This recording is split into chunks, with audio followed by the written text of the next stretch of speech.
Instagram adalah satu sosial media yang digunakan orang untuk meningkatkan karir, untuk meningkatkan bisnis, bahkan untuk meningkatkan personal branding. Nah, IG ini punya algoritma yang memungkinkan untuk para followersnya itu bisa berinteraksi dengan topik yang diminati oleh para followers tersebut.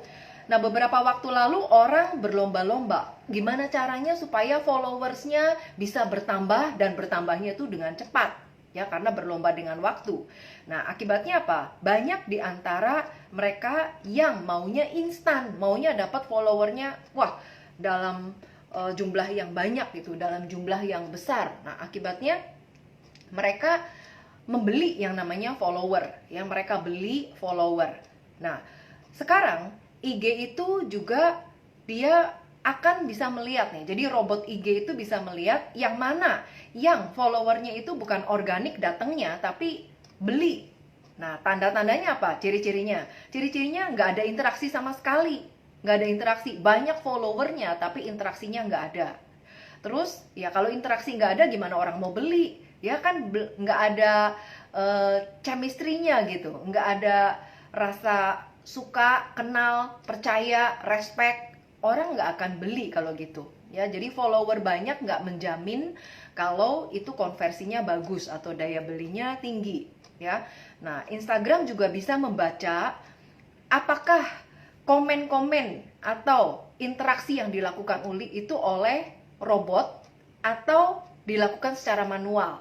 Jadi Instagram bisa baca, wah ini dilakukan oleh bot, ya, oleh otomatis. Nah, itu akan membuat postingan-postingan kita itu jadi nggak viral. Bahkan kalau kita tanda kutipnya bandel, ya, lakukan terus, akun kita bisa di-ban. Itu resikonya. Nah, sekarang tantangannya adalah gimana kita bisa meningkatkan follower secara organik. Gimana strateginya? Nah, teman-teman akan temukan jawabannya sesaat lagi, ya.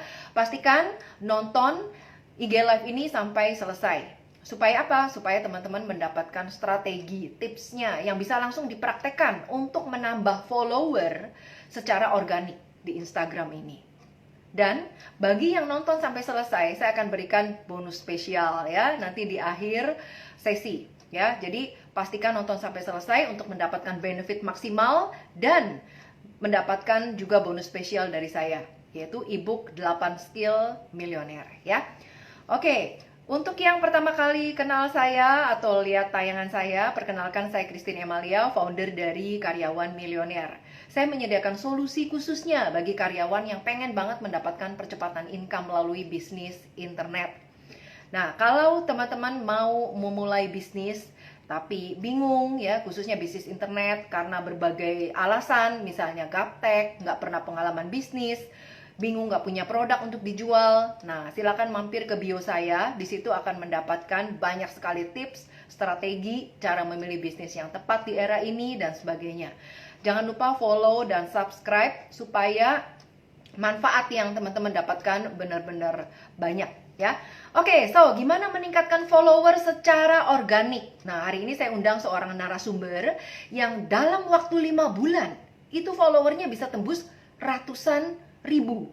Wow, banyak sekali. Nah, beliau ini dikenal sebagai Instagram expert, ya.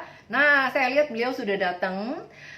Namanya adalah Nico Julius, ya. Oke, sebentar saya undang. Teman-teman bisa siap-siap notes, ya, siap-siap notes untuk mencatat poin-poin penting yang akan disampaikan oleh. Oke.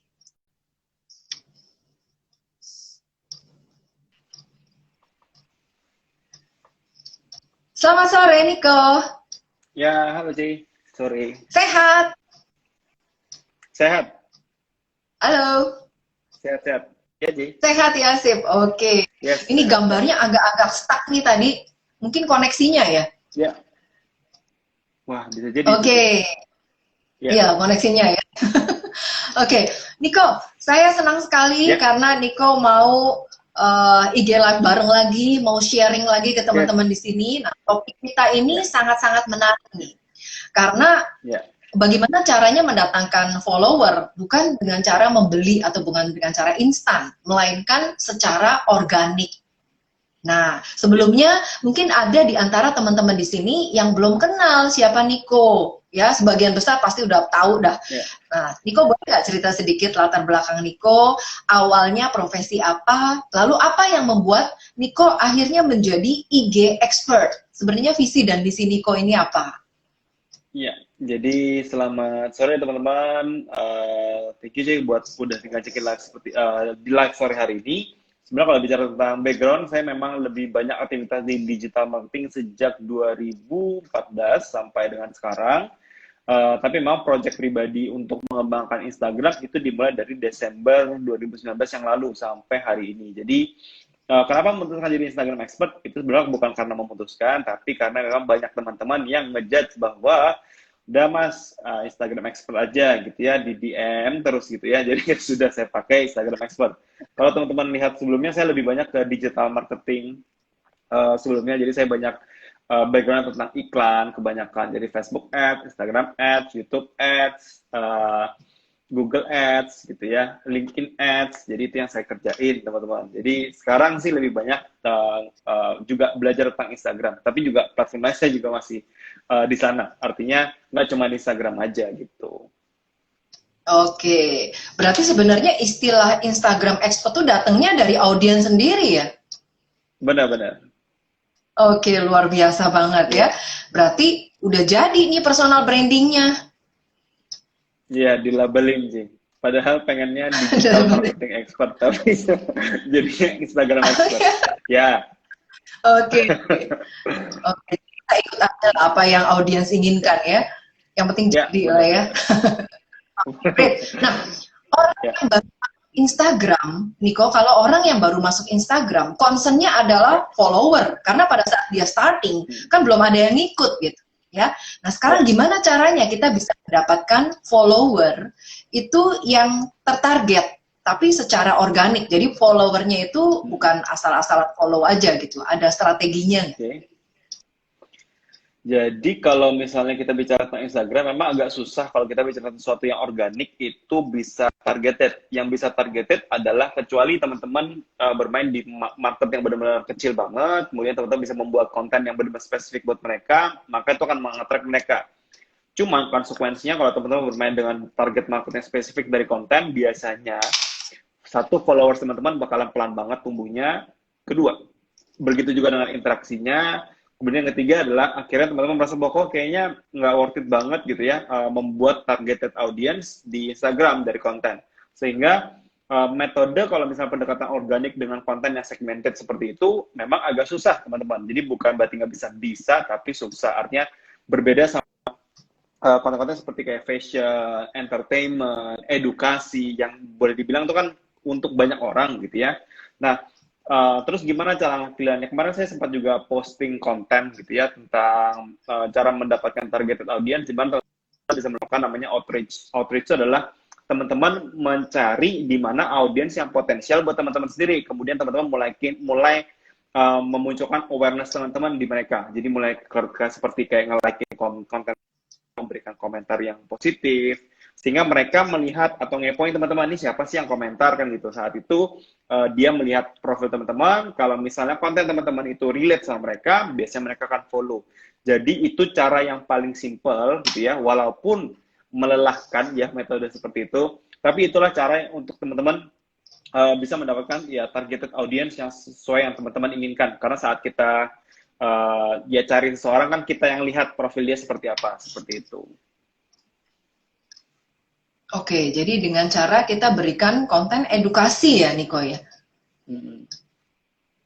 Oke. Yes, edukasi boleh, konten informasi juga boleh, konten entertainment untuk spesifik orang juga boleh. Artinya ada beberapa, misalnya kalau kita mau segmentasi orang-orang yang ya katakan 90-an dengan 80-an dengan 2000-an, kan joke-nya berbeda. Jadi entertainment pun berbeda. Artinya saat kita membuat joke-joke yang buat old banget misalnya gitu ya, ya yang merespon adalah mereka-mereka yang ngerti, yang paham. Karena mereka yang baru, milenial nggak ngerti misalnya gitu ya.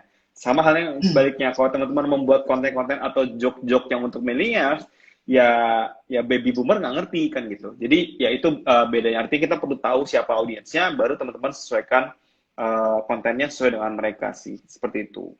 Oke, great. Jadi step awal pada saat kita sebelum membuat konten, kita harus tentukan dulu avatarnya siapa nih, target marketnya akan kita Yes, tuju. Supaya bikin konten itu benar-benar ngena sama target marketnya itu ya, Niko ya. benar, benar, benar. Oke, nah buat teman-teman yang baru bergabung, saya ucapkan selamat datang. Dan di sini kita sedang bersama dengan Nico Julius ya. Kita akan bahas Instagram follower organik. Jadi silakan tuliskan di sini pertanyaan dari teman-teman seputar bagaimana caranya untuk mendatangkan follower secara organik ya. Oke, nah Nico mau tanya lagi sambil tunggu teman-teman yang Ya, uh, yes. bertanya ya. Strategi apa lagi nih yang Niko bisa share untuk kita yang ada di sini untuk bisa mendatangkan follower secara organik selain tadi membuat konten itu ya? Mm-mm. Jadi kalau bisa tentang organik sebenarnya kalau aku bilang sih menurut dari sudut pandangku kalau kita bicara organik itu memang mostly sumbernya pasti dari konten. Kalau misalnya kenapa bisa organik itu terjadi? Sebenarnya pertumbuhan bisnis secara organik pun bisa nggak terjadi? Jawabannya bisa.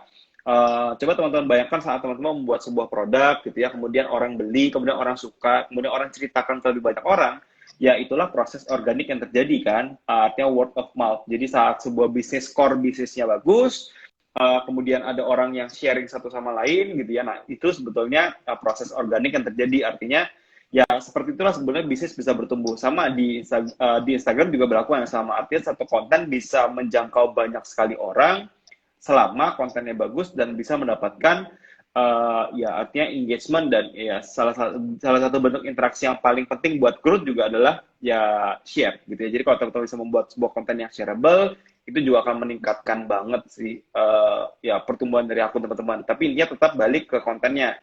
Kalau misalnya kontennya tidak sesuai dengan marketnya, tidak sesuai dengan atau tidak bermanfaat buat orang yang baca, kan percuma kan gitu. Jadi sama, kalau misalnya teman-teman punya sebuah produk yang teman-teman tawarkan, tapi tidak juga relevan dengan orang yang beli, kan dia nggak bakal beli lagi. Sama, saat orang yang menikmati konten teman-teman itu merasa bahwa orang yang lihat ya tidak menikmati konten teman-teman, ya dia nggak akan share konten teman-teman. Artinya dia nggak juga nggak akan balik untuk mengkonsumsi kontennya yang kita buat lagi. Jadi itu poin utama dari gimana caranya biar bisa bertumbuh Instagram kita, seperti itu. Oke, great. Nah, ini sudah ada pertanyaan yang masuk, boleh kita sambil jawab, Niko? Yes, Boleh ya? boleh. Oke, dari Femin Interior. Kalau mengenai properti, bagaimana untuk membuat dan cara-cara konten propertinya, Bro Niko?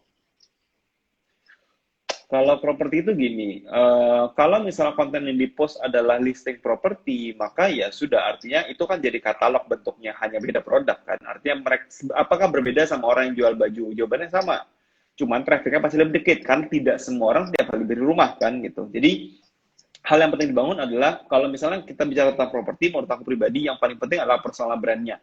Tetapi terlepas dari personal brand-nya, hal yang lebih penting adalah konten yang perlu di-post adalah konten yang membuat kenapa seseorang harus beli properti lewat Anda. Itu hal yang paling utama yang teman-teman harus buat. Artinya, kalau misalnya apakah orang beli properti semudah orang beli baju? Jawabannya kan enggak gitu ya. Artinya ya teman-teman harus nurturing gitu ya, hal yang pasti atau sure way gitu ya. Kalau teman-teman pernah baca bukunya Joe Girard tentang how to selling, salah satu orang yang jualan mobil banyak banget dalam hidupnya gitu ya. Teknik yang dia gunakan tuh simple teman-teman. Siapapun orangnya, dia akan berikan kartu nama dia dan dia doakan orang itu agar cepat sukses dan bisa beli mobil. Kemudian kalau dia didoakan untuk bisa beli mobil, ingatlah saya. Seperti itu doang. Bahkan dia kasih kartu nama dia ke pelayan ya restoran. Artinya dia makan, ada pelayannya, dia kasih kartu namanya ke pelayan itu dan dia doakan. Saya doakan kamu cepat sukses gitu ya. Semoga 3 sampai 5 tahun lagi kamu bisa beli mobil kamu bisa beli mobil sendiri dan jangan lupa saya. Kayak gitu. Jadi itu kan memberikan value kepada orang bahwa ya kita tulus memberikan dia sesuatu, kemudian orang tersebut pasti ingat banget sama dia karena ya siapa lagi yang bisa doakan dia di depan umum seperti itu kan. Artinya jarang kan orang melakukan hal. Jadi itulah personal brand teman-teman. Saat teman-teman melakukan sebuah aktivitas yang boleh dibilang kecil setiap hari, tapi itu bisa berdampak buat seseorang. Nah, Jadi bayangkan saat teman-teman melakukan hal tersebut, ya mungkin sekarang teman-teman mulai lakukan sekarang, siapa tahu 4-5 tahun lagi orang tersebut ternyata benar beli rumah dan mereka ingatnya kita. Jadi ya itulah personal brand teman-teman. Jadi konten apa yang teman-teman buat ya konten yang membuat orang bisa mendapatkan sesuatu dan mereka bersyukur gitu ya saat mereka beli sesuatu dari Anda. Jadi itu yang teman-teman buat. Artinya konten di properti adalah bicara tentang personal brand. Jadi kurang lebih sih seperti itu. Ya nggak harus tentang properti juga, apapun itu boleh. Karena kan apakah orang yang misalnya tidak suka dengan, apakah orang yang suka diet tidak bisa tidak pengen beli rumah? Jawabannya kan pengen. Artinya anything gitu ya, semua konten selama itu bisa ngasih traffic dan teman-teman bisa kasih value yang spesifik buat orang dan orang bisa ingat teman-teman kalau teman-teman jual properti, itulah kunci utamanya. Sebetulnya seperti itu. Oke.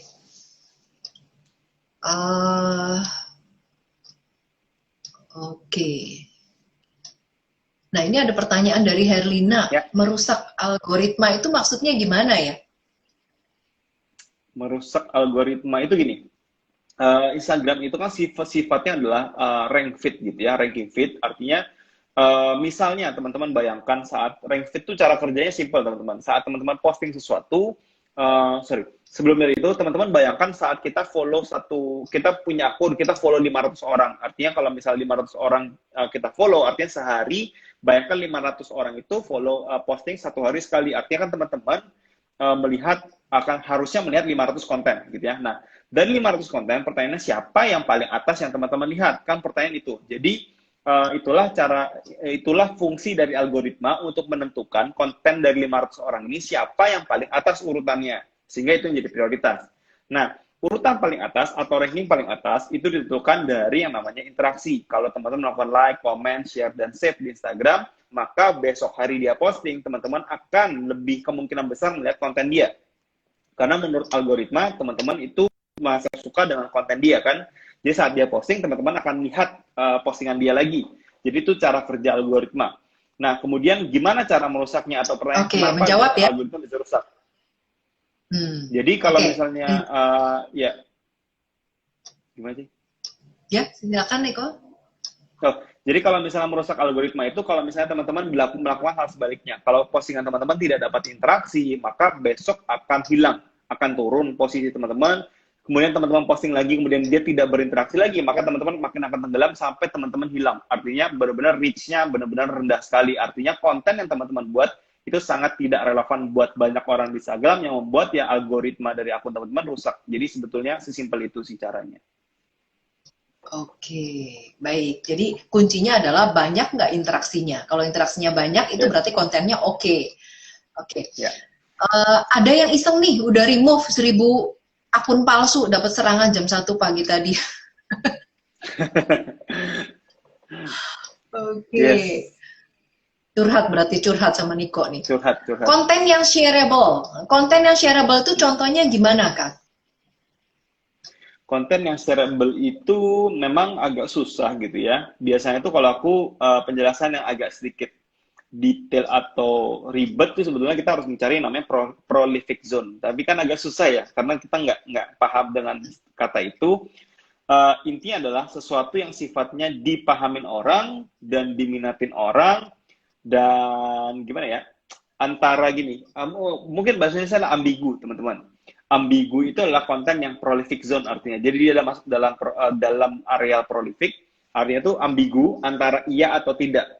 Katakan teman-teman pernah mendapatkan sebuah konten, ingat nggak beberapa tahun lalu ada namanya konten yang baju kemudian dia nanya ini warna ungu atau warna pink.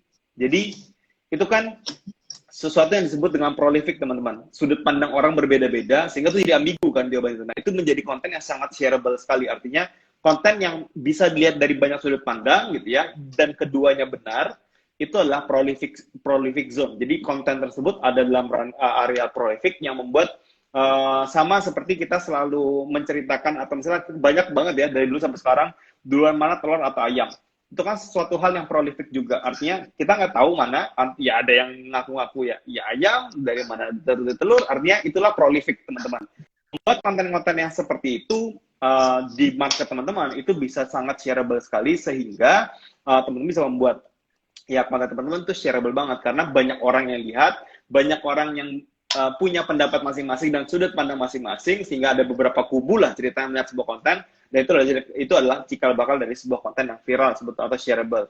Tapi terlepas dari kalau bermain edukasi ya teman-teman bermain dengan sesuatu yang spesifik. Jadi yang benar-benar menjawab keresahan atau kebutuhan orang itu juga shareable karena orang kan pengen membagikan konten itu ke buat lebih banyak orang lagi seperti itu sih.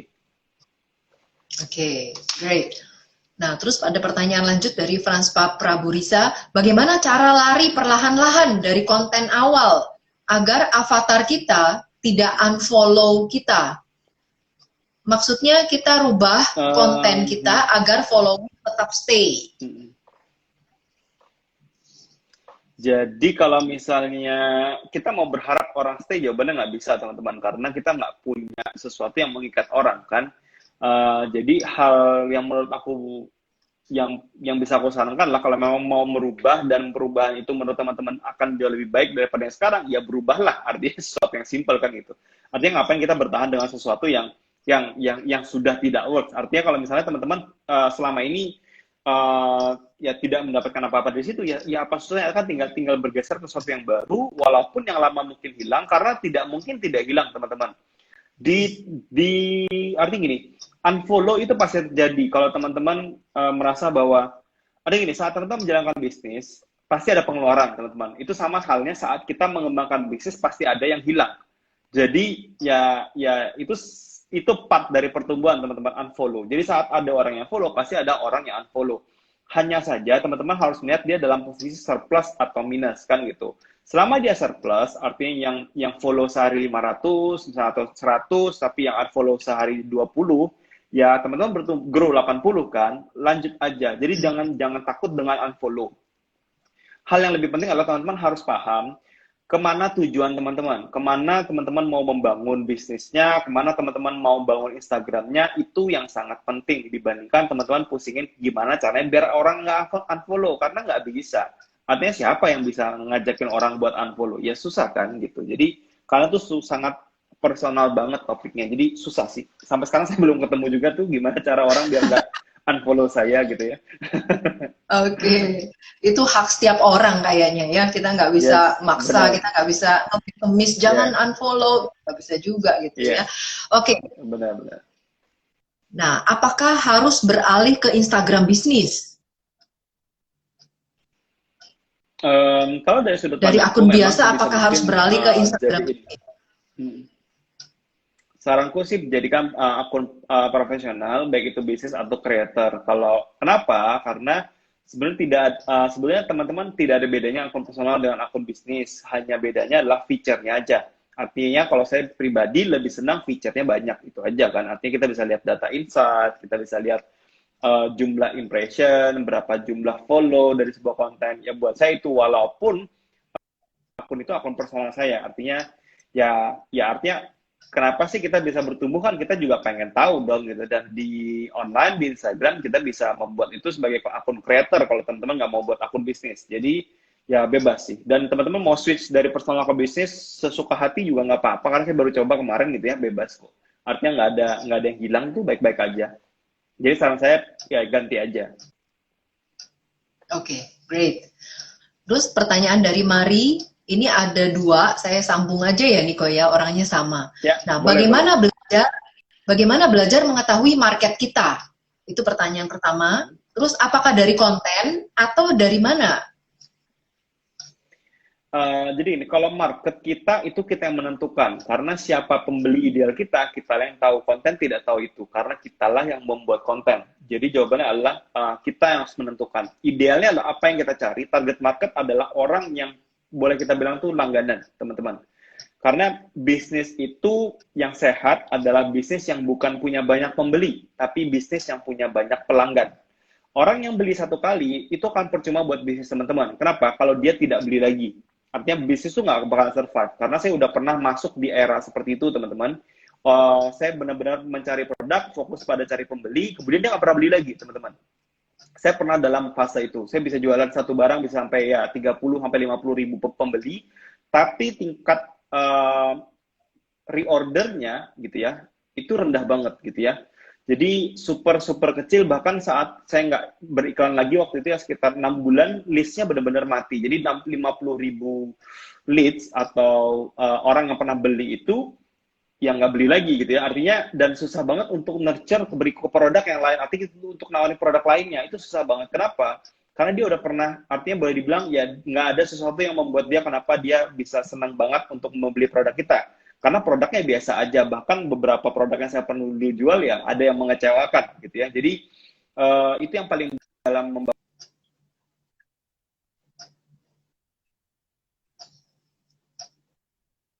teman-teman tidak tahu siapa pelanggannya, ya teman-teman akan ada di lingkaran yang boleh aku bilang tuh paling berat dari bertumbuh. Jadi kalau teman-teman tidak tahu siapa pelanggan idealnya, saranku adalah teman-teman perlu banyak melakukan riset gitu ya tentang kira-kira siapa, melakukan modeling aja buat avatarnya, kira-kira siapa, personanya gitu ya, mencoba banyak hal. Jadi saranku adalah mencoba banyak persona itu baik,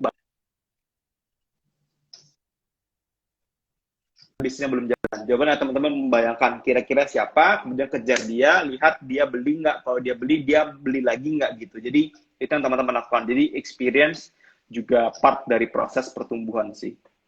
Oke. Lebih baik post konten di IG story atau di feed? Itu dua hal yang berbeda dan ya itu sebenarnya dua hal yang berbeda. Jawabannya adalah bukan lebih baik yang mana, karena teman-teman harus pakai keduanya, gitu ya. Karena kalau teman-teman akunnya mau bertumbuh, teman-teman harus mengandalkan namanya postingan feed. Tapi kalau teman-teman mau jualan, saran aku adalah teman-teman harus kencengin story-nya. Ideal itu 6-11 story per hari. Jadi itu yang teman-teman build, gitu ya. Jadi jawabannya mana yang lebih baik? Jawabannya tidak ada yang lebih baik karena kedua-duanya itu dibutuhkan dalam ya jualan atau membangun bisnis di Instagram. Oke, jadi posting ya dua-duanya, di feed juga, di IG story juga ya. Oke, terus menaikkan interaksi caranya bagaimana? Menaikkan interaksi jawabannya dari konten. Apakah harus dengan iklan berbayar? No, iklan berbayar itu tidak menaikkan interaksi, teman-teman. Kenapa aku bilang interaksi itu tidak ada pengaruh dengan iklan, tidak ada pengaruh dengan hashtag, tidak ada pengaruh dengan apapun. Hanya satu-satunya pengaruh adalah dari isi kontennya yang relevan atau tidak menjawab kebutuhan orang banyak apa enggak. Artinya gini, konten yang jelek, teman-teman, mau dilihat 1 juta orang pun pasti nggak banyak yang nge-like. Simple. Tapi kalau misalnya konten yang bermanfaat, dilihat cuma 100 orang pun pasti ada interaksinya. Artinya bukan masalah apakah sebuah postingan harus diiklankan. Jawabannya iya kalau memang butuhnya jangkauan. Tapi kalau misalnya interaksinya memang jelek, ya jelek. Artinya mau digimanain juga nggak bakalan bisa bagus. Jadi teman-teman harus paham apa konten apa yang disukain orang, kemudian gimana cara nurture mereka, atau biasa karena teman-teman kenal sebagai funnel gitu ya. Konten funneling itu juga bagus untuk teman-teman pelajarin. Walaupun saya belum pernah bahas memang, tapi ini agak sedikit teknis soalnya. Intinya adalah teman-teman harus paham bahwa membuild awareness itu adalah bagian dari bisnis proses gitu ya. Jadi teman-teman harus paham membuat konten awareness seperti apa, mendapatkan interaksi seperti apa, agar dia bisa maju ke step berikutnya. Bisa jadi fans kita, bisa jadi buyer kita, bisa jadi namanya promoter kita. Itu proses teman-teman. Jadi ya intinya sih sesimpel itulah. Artinya teman-teman jangan membuat sesuatu yang ribet sih buat diri sendiri. Anggap aja interaksi itu kayak kita lagi ngobrol gitu ya, Niko ya. Jadi bangun hubungan, ikatan. Jadi orang yang tadinya nggak kenal, nggak trust, nggak percaya. Jadi lama-lama suka kenal, percaya gitu ya, Niko ya. Oke. Nah, ada pertanyaan dari Juwaini Surya. Niko, saya mau rubah profil lama, sulit. Username, keyword, and bio nggak bisa. Boleh saya buat akun baru aja kah? Kalau susah buat baru aja sih. Kalau nggak mau ribet ya. Tapi kalau mau ngubah yang lama, saya nggak tahu masalahnya di mana. Agak kan teknis banget, teknikal gitu ya. Jadi saran saya sih kalau misalnya nggak mau ribet dan followersnya belum terlalu banyak, buat akun baru nggak ada salah.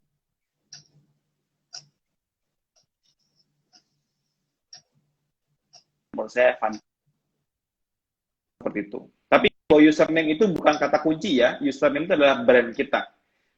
nama teman-teman lah, boleh teman-teman masukin kata kunci. Jadi ya be careful sama itu ya, karena teman-teman aku lihat banyak juga kan orang-orang yang masih pakai username, tapi username kata kunci kan gitu. Itu nggak ada pengaruh teman-teman.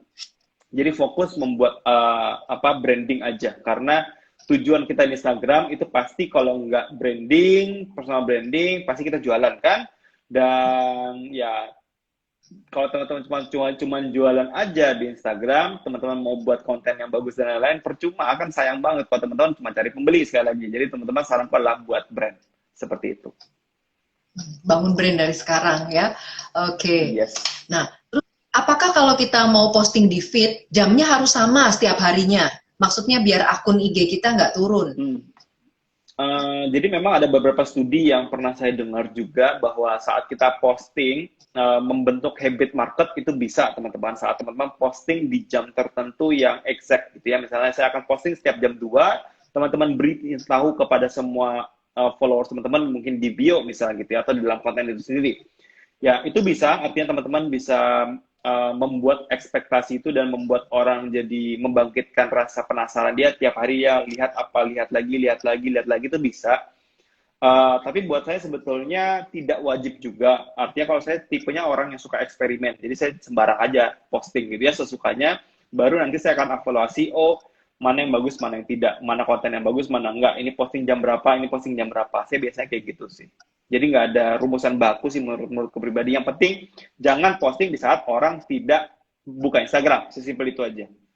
Karena kalau teman-teman post di saat orang tidak buka Instagram, ya postingan teman-teman pasti nggak bakal muncul dan reach-nya pasti rendah banget kayak gitu. Iya, karena sedikit sekali orang yang lihat ya. Yes. Oke, berarti kita harus posting di jam-jam mahal itu yang banyak yang lihat ya, Niko ya. Yep. Oke. Lanjut lagi. Kalau untuk clothing brand, idealnya seperti apa yang mungkin fokus value produknya? Sebentar, keputus nih. Ya. Bentar nih kok keputus. Tadi mana ya? Udah keputus nih. Banyak soalnya yang nanya nih. Oh, gini. Kak, kalau clothing brand idealnya seperti apa yang mungkin fokus value produknya atau dapat konten tentang fashion? Kalau buat aku segini, mau posting produknya boleh. Artinya kan teman-teman akan buat produk katalog kan, buat jualan. Tetapi kalau misalnya konten katalog yang tidak dapat banyak traffic, maka problem teman-teman adalah trafficnya. Jadi yang teman-teman pertimbangkan adalah gimana caranya teman-teman ya build trafficnya. Sesimpel itu sih. Artinya kalau konten jualannya tidak dapat traffic, maka fokusnya dengan konten traffic dulu. Saat traffic sudah ada, baru teman-teman arahkan dia ke jualan teman-teman. Jadi saya nggak tahu mana yang lebih bagus. Saya nggak tahu teman-teman mana yang dibutuhkan. Artinya konversi yang jelek kah? Ya berarti jualannya dibuat menarik kan gitu. Kalau misalnya sudah ada traffic. Tapi kalau trafficnya belum ada, fokus dengan build traffic dulu. Seperti itu. Oke, great. Nah, ini ada permintaan nih dari komunitas Abdi. Permintaannya, Apa itu? Niko, tolong bahas konten funneling. Oke, mungkin nextnya ya. Yes, next time. Oke, nextnya. Terus, alhamdulillah perkembangan IG gue ada kemajuan setelah belajar sama Mas Niko nih dari Ahmadi. Ya, ada testimoni nih dari Ahmadi. Oke. Kalau boleh kasih saran berdasarkan pengalaman ada di insight jam yang tepat untuk post. Nah, tadi udah dikasih tahu ya jam-jam mahal untuk kita posting ya. Biasanya sih, biasanya di jam-jam orang buka aja. Pokoknya kalau aku tuh paling simpel tuh di jam 9 pagi sampai 9 malam. Karena itu jam paling, ya peak-peaknya orang buka Instagram sih. Oke. Nah ini ada pertanyaan dari Yus Hawe. Cara buat akun IG yang benar dan baik bagaimana? Cara buat akun IG ya buat aja. Buat akun IG mah sama aja, apa bedanya? Kalau membuat isi konten yang baik baru beda ceritanya. Ya tapi sama aja kok intinya. Membuat IG yang baik mungkin dalam arti bukan membuat akun IG-nya, tapi ya berangkat dari siapa audiensnya, kemudian buatlah konten yang menjawab kebutuhan atau minat dari audiensnya. Sesimpel itu dong. Cara konsisten. Jadi ya as simple as that sih.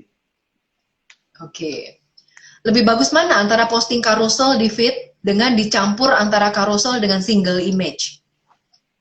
Saranku sih tergantung audiensnya, karena aku nggak tahu marketnya apa. Tapi idealnya adalah posting semuanya akan sangat membantu sekali. Jadi jangan juga carousel semua, karena mungkin orang akan boring dan bosan gitu ya. Sama seperti ada beberapa orang yang mungkin boring juga saat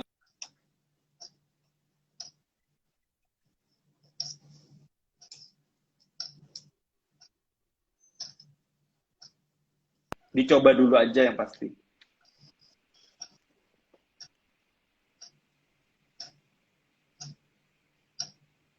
Oke, lanjut lagi, ini banyak sekali nih. Niko pertanyaannya, mereka sangat antusias nih, ada 95 orang. Kak Niko, apa menaruh hashtag itu di kolom komentar efektif untuk meningkatkan traffic? Kalau hashtag di komentar atau caption sebetulnya nggak ada pengaruh sih dengan interaksi, karena sekali lagi hashtag tidak ada pengaruh dengan interaksi, teman-teman. Interaksi itu dipengaruhi dengan isi kontennya sendiri. Jadi kalau kontennya tidak menarik, ya pasti isinya nggak menarik sih. Jadi nggak bakal interaksinya bagus. Jadi ya, tapi caption dengan komen sebenarnya nggak ada bedanya, sama aja kok. Oke. Nah, tadi pertanyaan Susana udah dijawab nih. Jam berapa yang biasanya orang banyak lihat Instagram? Tadi antara jam 9 pagi sampai jam 9 malam. Ya, nah, dan tentunya kita lakukan posting aja. Posting jam berapa, nanti lihat di insight-nya yang paling banyak kapan. Oke. Dari Andi, kalau bikin Instagram baru, kan belum ada follower. Gimana supaya banyak yang lihat konten? Di awal teman-teman nggak bisa maksain biar banyak yang lihat konten. Jadi hal yang teman-teman lakukan pertama adalah posting konsisten dulu, kurang lebih 30 hari. Kemudian saat teman-teman udah posting 30 hari, baru teman-teman evaluasi gimana caranya biar lebih banyak yang lihat dengan melakukan optimasi postingannya. Mulai dari optimasi jenis kontennya, hashtagnya, kemudian jamnya, kemudian captionnya, kemudian komentarnya, dan lain-lain. Jadi di awal teman-teman jangan fokus dengan followers dulu atau berapa banyak yang lihat. Jadi teman-teman fokus dengan membuat habit postingnya dulu. Itu yang pertama teman-teman harus lakukan sih. Oke. Ini ada komen Kak Niko, gambarnya kurang jelas. Mungkin koneksinya ya, Ya? koneksi internetnya ya. Di saya kelihatan sih jelas. Mungkin koneksi. Nah, posting di feed harus setiap hari. Berapa kali sehari? Posting di feed minimal sehari 1 kali, cuman kalau saya sih biasanya akan saranin maksimum 3 sampai 4 postingan sehari lah, jangan terlalu banyak juga sih. Oke. Kalau terlalu banyak kelihatan kita pengangguran ya, kerjanya cuma posting terus ya. Yes, bisa jadi. Oke. Nah, Niko, sambil tunggu pertanyaan yang lain, saya mau lanjut lagi nih, nanya nih. Saya pernah dengar salah satu cara untuk meningkatkan follower itu dengan yang namanya Instagram suggested. Itu sebenarnya maksudnya apa? Oke, jadi Instagram suggested itu boleh dibilang memang itu salah satu metode yang bagus banget menumbuhkan akun tanpa konten. Tapi sayangnya muncul di Instagram suggest itu juga perlu konten. Jadi somehow agak weird ya metode itu. Jadi orang kan bisa akan muncul nih, kamu kayaknya juga perlu follow ini. Nah itu namanya suggested. Jadi saat kita follow seseorang, muncul alternatif lain yang mirip dengan orang yang kita follow. Itulah suggested teman-teman. Jadi bisa nggak kita dapatin followers dengan suggested? Jawabannya bisa gitu ya. Gimana cara dapetin suggested? Jadi suggested ini memang agak tricky menurut saya karena nggak ada literatur yang bisa atau yang literatur yang valid gitu ya terkait gimana cara suggested bekerja. Tapi dari apa yang aku lihat adalah proporsi jumlah typical audience atau interest audience sebuah akun lah yang mempengaruhi apakah dia muncul sebagai suggested apa enggak. Misalnya, teman-teman bisa lihat walaupun kontenku semua adalah konten tentang edukasi pertumbuhan Instagram, tetapi karena kebanyakan kalau kita lihat dari interest atau minat ya, minat dari rata-rata followersku itu 50-60% tentang fotografi, teman-teman. Itu kenapa banyak banget tipogramer, kemudian beberapa orang yang membahas tentang fotografi, kalau teman-teman follow, muncul saya sebagai suggestednya. Karena menurut Instagram, saya tuh related dengan mereka, karena tipikal audiensnya mirip. Jadi seperti itu cara dapatin suggested sebetulnya. Jadi ya itu menurut aku data yang boleh aku bilang itu sesuatu yang cukup valid karena dan logis gitu ya. Karena ya Instagram kan bukan manusia, sekali lagi robot, jadi pasti ada beberapa faktor yang dipertimbangkan sama dia. Dan menurut aku suggested itu karena dari interest base. Jadi percentage dari audience interest seperti itu. Emang agak kompleks ya. Agak susah kalau aku jelasin secara lisan karena sebenarnya ada kayak data-data yang bisa aku kasih lihat sih. Oke, great. Nah, ini ada pertanyaan dari Bu Christine sama Via. Ya. Ini mirip-mirip, saya jadiin satu aja ya, Niko ya. Jadi Bu Christine Boleh. tanya, gimana cara buat konten yang menarik? Itu pertanyaan Bu Christine. Kemudian pertanyaan Via, gimana cara membuat konten di saat sedang stuck ide? Pertama, gimana cara buat konten menarik? Konten menarik itu susah banget gitu ya. Karena saya sendiri juga nggak tahu gimana konten yang menarik. Apa yang satu-satunya yang membuat tertarik seseorang itu berbeda-beda, teman-teman. Artinya kita nggak bisa membuat konten yang menarik. Itu sesuatu statement yang boleh aku bilang agak-agak impossible gitu ya. Karena secara general kita nggak bisa melakukan melakukan hal tersebut gitu ya, merealisasikan hal tersebut ke semua orang. Artinya pasti ada orang yang tidak suka. Pasti kan gitu ya, walaupun ada orang yang suka. Sama seperti saat kita pilih makanan itu apakah semua orang suka? Jawabannya kan belum tentu kan gitu. Jadi membuat konten menarik itu susah banget, tetapi teman-teman harus lebih fokus pada konten apa yang bermanfaat. Jadi konten yang bermanfaat dengan konten yang menarik itu beda, teman-teman. Menarik itu bisa jadi menarik yang keren, gambarnya bagus, atau warnanya menarik perhatian, atau gambarnya benar-benar menarik perhatian. Biasanya, misalnya, ya, ini simple banget. Buat teman-teman, terutama yang laki-laki, kaum laki-laki, kalau misalnya gambar wanita seksi itu yang menarik, kan gitu. Jadi, ya itu kan artinya sesuatu yang menarik perhatian, kan. Tapi terlepas dari itu, teman-teman, hal yang lebih penting di Instagram adalah teman-teman harus membuat konten yang bermanfaat. Kemarin saya sempat juga dapat insight dari Pak Ongki ya. Konten yang bermanfaat itu bisa jadi teman-teman bisa sharing satu pengalaman teman-teman itu bisa jadiin konten. Atau teman-teman bisa membuat pengetahuan. Konten yang teman-teman sharingkan itulah pengetahuan. Karena pengalaman bisa jadi bermanfaat buat orang. Biar tidak tercebur ke jalan yang sama kan gitu. Atau di lubang yang sama. Pengetahuan teman-teman bisa sharingkan. Karena itulah hal yang orang suka. Bermanfaat buat orang lain kan. Kemudian teman-teman juga bisa meriset berdasarkan apa kebutuhan pasar. Itu konten yang teman-teman bisa buat. Atau yang keempat, teman-teman bisa membuat konten berdasarkan passion teman-teman. Kalau misalnya teman-teman passionnya di art gitu ya. Di art apa ya? Misalnya art lukis lah karena itu. Atau misalnya music art, teman-teman musisi misalnya gitu ya. Ya sajikan konten-konten itu. Jadi banyak hal yang teman-teman bisa sajikan, artinya tidak harus tentang passion semua gitu ya. Walaupun saya passion digital marketing, saya sekali juga ya posting sesuatu tentang motivasi mungkin, saya juga bisa posting tentang pengalaman saya, jadi nggak tentang pengetahuan doang. Jadi itu cara-cara kita bisa sharing sesuatu di Instagram, seperti itu. Kemudian tadi pertanyaan kedua, kalau nggak salah itu ya, Jay, buat konten yang lagi stuck, nggak ada ide nih, terus mau bikin konten apa, stuck gitu.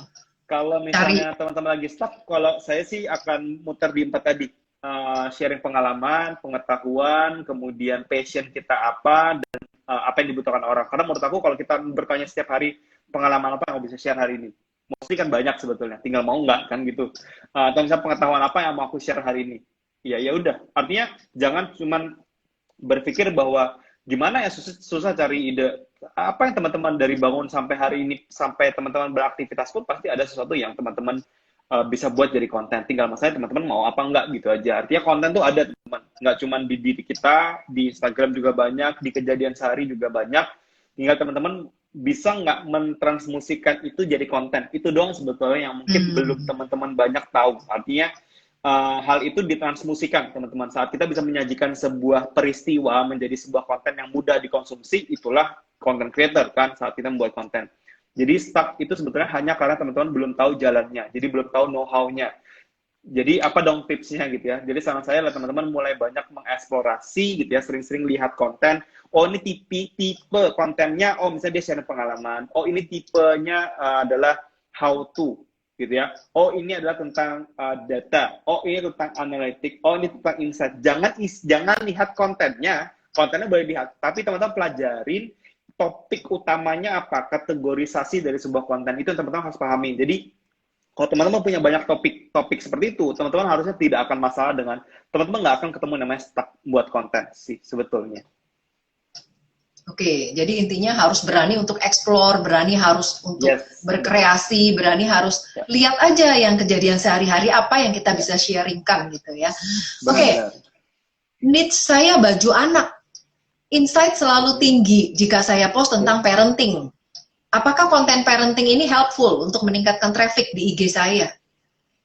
Ya sangat helpful dong, karena kan orang banyak suka kan, orang banyak suka dengan sebuah konten, artinya ada interaksi di sana, ya pasti akan meningkatkan reach, simple banget kok. Jadi sangat-sangat bagus konten parenting itu. Oke, jadi emang relate juga ya sama ininya, sama bisnisnya. Oke, Yes. kok apakah semakin banyak tag saat kita membuat konten di FB dapat meningkatkan traffic dan interaksi? FB, Di FB FB. ada tulisannya FB ya? FB Oh itu iya, apa ya? kalau di FB nggak ada. Facebook. Facebook itu nggak ada Facebook. teman-teman. Saya jujur udah coba ngulik sebisanya ya Facebook itu, tapi engagement itu memang susah banget kecuali teman-teman buat kontennya video yang bisa viral. Itu bisa teman-teman. Tapi selain video kayak somehow ya weird lah buat aku. Jadi susah lah. Oke. Oke. Nah, terus pertanyaan dari Susana, gimana cara nentuin hashtag? Mana yang banyak dicari orang agar postingan kita bisa muncul pada saat dicari orang? Kalau bisa muncul saat dicari orang tuh susah teman-teman. Boleh dibilang tuh ya berat banget gitu ya. Tapi poin utamanya adalah teman-teman fokus dengan konten yang hashtag yang relevan dengan postingannya. Itu aturan pertamanya. Jadi pastikan membuat konten yang relevan dengan hashtag yang relevan dengan kontennya pertama. Kemudian teman-teman cari turunannya.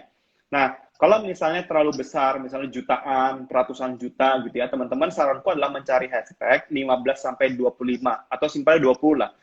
Teman-teman cari 20 hashtag di setiap postingan. Mulai dari satu hashtag, dia lihat turunannya, yang turunannya dicari dari hashtag yang postingan jumlahnya itu di bawah dari 100.000.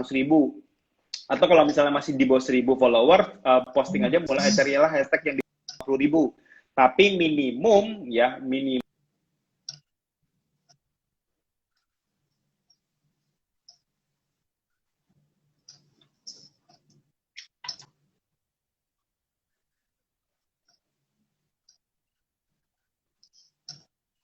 bermain di hashtag besar, kuncinya di sana. Kalau teman-teman mau dapatin impresi dari hashtag. Oke. Nah, ini masih nyambung terus nih, Niko. Ini pertanyaan banyak banget. Oke. Luar biasa nih. Apakah akan meningkatkan follower atau interaksi dengan semakin banyaknya following konten yang sejenis dengan konten kita? Nggak ada pengaruh. Nggak ada pengaruh ya? Interaksi konten sepenuhnya dari isi kontennya, teman-teman. Jadi tidak pengaruh sama kita mau following hashtag apa aja. Oke. Terus pengalaman dari yang saya pelajari bisa dicek di meta hashtag or bisa cek di feed. Oke, sebentar Bentar, koneksinya. teman-teman. Saya coba ganti koneksi ya.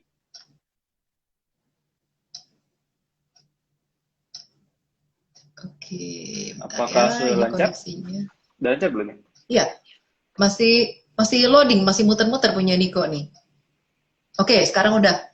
Oke. Nah, ganti koneksi. Yang muncul dulu aja ya pertanyaannya. Ya, boleh. Ini menurut Niko lebih baik mendahulukan branding atau closing nih? Karena kalau untuk branding kan pasti butuh waktu lama. Nanti nggak closing dong. Hehehe. Kalau buat saya memang jawabannya adalah closing dulu baru branding. Tapi ingat bahwa itu satu mata koin yang sama, teman-teman. Banyak hal teman-teman melupakan bahwa saat saya bisa selling, artinya saat saya bisa closing, teman-teman melupakan branding. Ini problem kebanyakan orang, teman-teman. Jadi yang teman-teman harus pahamin bahwa itu jadi satu mata koin yang sama, tapi dua sisi yang berbeda. Jadi nggak bakalan ketemu, teman-teman. Jadi kalau teman-teman nanya apakah branding dulu atau selling dulu, jawabannya teman-teman pilih salah satu sisi dulu. Kalau saya, style yang lebih suka selling dulu, baru branding. Tapi kalau teman-teman lihat Instagram saya, memang kan kayaknya terkesan branding dulu. Karena saya memang saya memang tujuan cuma branding teman-teman di Instagram. Saya tidak ada intensi buat jualan sesuatu, menghasilkan uang dari Instagram. Itu benar-benar tidak ada di pikiran saya. Itu kenapa saya memang Instagram hanya fokus dengan branding. Tapi kalau saya secara real manusianya, saya akan tipe orang yang selling dulu, baru uang yang saya dapatkan dari selling, saya investasikan balik buat branding, itu saya. Jadi ya karena itu kesalahan saya dulu ya, makanya saya kasih tahu teman-teman bahwa kenapa saya bilang bahwa branding dan selling itu dua hal yang berbeda tapi satu mata koin yang sama. Teman-teman harus paham bahwa saat ini yang terjadi saya dulu waktu aku cuma melihat dari satu sisi mata koin, yaitu selling. Membangun bisnis gitu ya, saya cuma bodo amat sama branding, yang penting bisa jualan, sesimpel itu, laku jual aja, karena dapat banyak duit, toh tujuan semuanya toh branding juga buat dapetin selling kan. Jadi aku pikir ya udah, ngapain lagi ngelakukan branding kalau kita bisa selling sih. Itu artinya ya simple logic gitu ya. Yang saya baru tahu ternyata saya salah kan gitu. Jadi yang problem yang terjadi adalah gini, saat teman-teman fokus dengan selling saja tanpa memikirkan branding, kejadiannya itu kayak kena COVID sekarang teman-teman. Ini saya nggak kebayang kalau Desember kemarin saya nggak personal branding, kebayang nggak? Jadi ya ini sebetulnya blessing in disguise buat saya ya, saat saya tidak ada intensi apapun dengan branding gitu ya, tahu-tahu brandingnya nolong saya kan gitu. Padahal teman-teman saya punya 3 bisnis yang mati sekarang karena saya nggak punya branding di sana. Artinya ya toko itu ya hilang gitu ya, nggak bisa diapa-apain gitu ya. Kenapa? Karena memang Bangus fokusnya buat selling aja. Artinya saat selling tidak ada investasi ke brandingnya, orang nggak akan ingat kita teman-teman, karena sekarang orang akan cari barang yang lebih murah, sesimpel itu. Jadi dan itu problem terbesar kan, saat kita bermain di market yang hanya fokus dengan jualan, kita akan jadi barang komoditas, dan yang paling mudah dari komoditas adalah sesuatu yang cari yang paling murah. Artinya karena ya ada bedanya, nggak ada bedanya sama barang lain. Artinya coba lihat di F&B itu, kalau teman bilang saya jualnya misalnya keripik mas, kan nggak ada. Saya buat keripik tuh yang nggak pernah ada tandingannya, belum ada yang buat keripik ke saya. Terus saya bilang sate itu kan kompetitor sih, kan orang kan nggak tahu beli keripik kan, orang lihat sate lewat dia beli sate, uangnya ke spending ke sate, itu makanan loh, itu kompetitor, walaupun bukan dia nggak jualan keripik kan gitu. Ya itu yang teman-teman harus sadari, bahwa selling itu kalau teman-teman tidak punya branding, ya teman-teman akan kesulitan selling satu waktu. Ya apalagi pas COVID seperti ini ya, orang yang tidak punya bangun personal branding kemarin susah banget survive. Artinya ya itu kenapa branding sangat-sangat penting sekali sih, terutama teman-teman, baik itu personal branding ataupun business branding ya. Saya nggak bilang bahwa branding itu harus personal, bukan. Jadi teman-teman harus bangun brand bisnis juga perlu. Artinya apakah penjualan Nike sekarang turun? Jawabannya yes, turun. Tapi pasti ada nggak masih penjualannya? Ya pasti. Kenapa? Karena tetap orang beli Nike. Orang bukan beli sepatu, teman-teman. Orang belinya Nike. Jadi ya sesimpel itu. Itu power dari branding, teman-teman. Jadi aware lah dengan hal itu, karena saya udah melalui masa-masa itu. Jangan diikutin, tapi kalau mau ikutin ya silahkan. Bukan urusan saya atau Anda sendiri yang punya hidup kan gitu ya. Cuma saya kasih tahu bahwa itu yang pernah saya laluin, dan itulah kesalahan saya menurut saya sekarang. Jadi ya investasilah sebetulnya ke selling dulu, baru branding, kemudian branding nikatin selling kok. Jadi ya dua hal itu penting lah. Oke, sip. Jadi closing sama branding atau selling sama branding itu dua mata koin yang sama koinnya ya. Betul, sama koin. Oke, nah ada pertanyaan dari John. Minimal 1 sampai 4 sehari untuk posting dilakukan, atau ada saatnya kita mulai kurangin posting karena bikin konten menarik kan juga banyak waktu. Oke. Jadi gini, saya bilang 1 sampai 4 itu bukan berarti harus 3 atau 4 loh, bukan. Teman-teman mulai minimal 1 dulu. Jadi 1 fokus dengan quality, teman-teman. Saya tipe orang yang suka quality dan quantity. Tetapi ingat bahwa kalau kita belum punya capability untuk memenuhi quantity-nya, quality dulu. Karena percuma teman-teman posting banyak, tapi nggak penting, kan gitu. Artinya teman-teman mau nggak ketemu sama seseorang, yang tiap kali ketemu dia ngomongnya banyak sih, seru sih, tapi nggak penting. Teman-teman kan mending datang ketemu orang yang dia bahasnya cepat, ketemunya cepat, tapi dia cuma bahas hal-hal penting. Itu kan lebih bermakna buat kita, daripada kita ketemu orang yang bahas banyak hal, tapi nggak penting, kan gitu. Jadi ya sama teman-teman. Saat kita mau follow sebuah akun Instagram, itu mau yang to the point aja, yang penting apa gitu ya. Karena banyak banget orang yang harus kita lihat Instagramnya. Karena Anda kan ke Instagram nggak mungkin cuma lihat saya doang kan, gitu, lihat yang lain juga dong gitu. Jadi ya sesimpel itu teman-teman. Jadi quality dulu, baru kejar kuantitinya. Oke, quality dulu, baru kuantitinya. Oke, satu pertanyaan terakhir ya, Niko ya. Yes. Sebelum kita tutup. Bagaimana kalau reach-nya tinggi, tapi engagement rate-nya rendah? Itu penyebabnya kenapa? Kalau misalnya reach-nya tinggi, berarti teman-teman sudah satu langkah lebih maju daripada mereka yang belum dapat reach-nya. Oke? It's a good news, gitu ya. Tapi kalau misalnya teman-teman tahu bahwa, oh ternyata kok interaksinya rendah, jawaban teman-teman harus perbaikin isi kontennya. Bisa jadi kalau cuma sekedar interaksi adalah dari visual kontennya, bisa jadi. Artinya apakah gambar itu enak dilihat, menarik perhatian apa enggak, secara desain bagus apa enggak. Kalau misalnya secara desain dia nggak bagus, maka orang tidak akan like atau tidak ada interaksi. Tapi kalau konten yang, jadi ingat ya, konten yang keren, yang menarik secara visual akan pasti meningkatkan interaksi. Jawabannya yes. Itu kenapa graphic designer jadi sebuah profesi yang sangat bagus kan gitu sekarang. Artinya banyak orang butuhkan. Tetapi desain saja itu tidak berarti segalanya teman-teman. Artinya desain bisa meningkatkan interaksi, tapi desain tidak meningkatkan fans. Itu problemnya. Jadi yang teman-teman butuhkan, nah karena gini, kalau misalnya saya bilang, kalau teman-teman nanya gimana cara meningkatkan interaksi, ya udah desainnya perbaikin. Kenapa? Saat desainnya lebih bagus, orang like. Pertanyaan apakah orang like jadi fans atau followers? Nah, teman-teman pasti nanya lagi kan? Oke, kok sekarang saya udah dapat reach-nya, saya udah dapat like-nya, tapi nggak ada yang follow.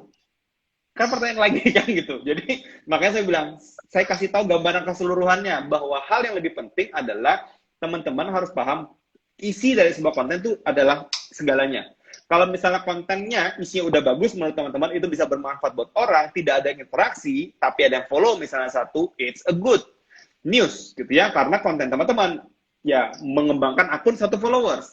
Tetapi kalau misalnya kurang banyak, maka teman-teman harus fokus dengan meningkatkan desainnya. Belajarlah gimana caranya membuat desain yang lebih menarik sehingga orang lebih banyak yang like. Banyak interaksi akan nge-boost lagi postingan teman-teman untuk menjangkau lebih banyak orang. Semakin banyak, ya semakin banyak interaksinya, semakin banyak yang follow. Artinya jangan fokus hanya gimana cara ningkatin interaksinya. Kalau teman-teman udah bisa kasih tahu cara ningkatin interaksinya, tapi teman-teman nanti nanya juga gimana, kok nggak ada yang follow? Ya kan mending fokus sama follow-nya, kan gitu. Jadi buatlah konten yang benar di awal, seperti itu sih. Oke, great. Nah, Niko boleh nggak kasih 1 menit nih buat kesimpulannya Instagram follower organik, kesimpulannya gimana? Oke. 1 menit. Jadi buat teman-teman sebetulnya fokus dengan membuat konten yang bermanfaat sekali lagi daripada teman-teman menyajikan konten yang nggak penting buat orang, menghabiskan waktu orang. Saranku adalah teman-teman fokus dengan berusaha mencari itu dengan cara posting sebanyak-banyaknya. Saran aku 30 posting, nggak usah pusingin masalah berapa banyak follower yang kita dapat, fokus dengan membuat konten, kemudian pelajarin konten mana yang menghasilkan follow atau mengembangkan akun. Di bulan-bulan ke depan, teman-teman hanya fokus membuat konten yang mendapatkan follow. Sebenarnya simpel itu cara teman-teman membuat akun yang bisa bertumbuh secara organik sih. Oke, fokus kepada konten yang menghasilkan. Terima kasih banyak Niko. Kalau misalnya teman-teman masih mau tanya-tanya, boleh DM langsung ke Niko atau ada event-event yang Niko adakan. Bisa DM langsung ya. Oke, kalau gitu silakan teman-teman jangan lupa follow ya akunnya Niko Julius di by Niko Julius. Kemudian follow juga akun Karyawan Milioner untuk mendapatkan tips-tips yang lainnya dari narasumber hebat lainnya. Dan untuk teman-teman yang nonton sampai selesai, sesuai janji saya tadi, komen ya ke DM saya, nonton selesai. Nanti saya berikan free e-booknya. Oke, itu aja Niko. Terima kasih banyak atas waktunya. Thank you. Nanti next time konten funneling ya, sesuai tadi permintaan. Konten funneling. Oke, thank you Niko. See you. Thank you. Bye. Terima kasih teman-teman. Bye.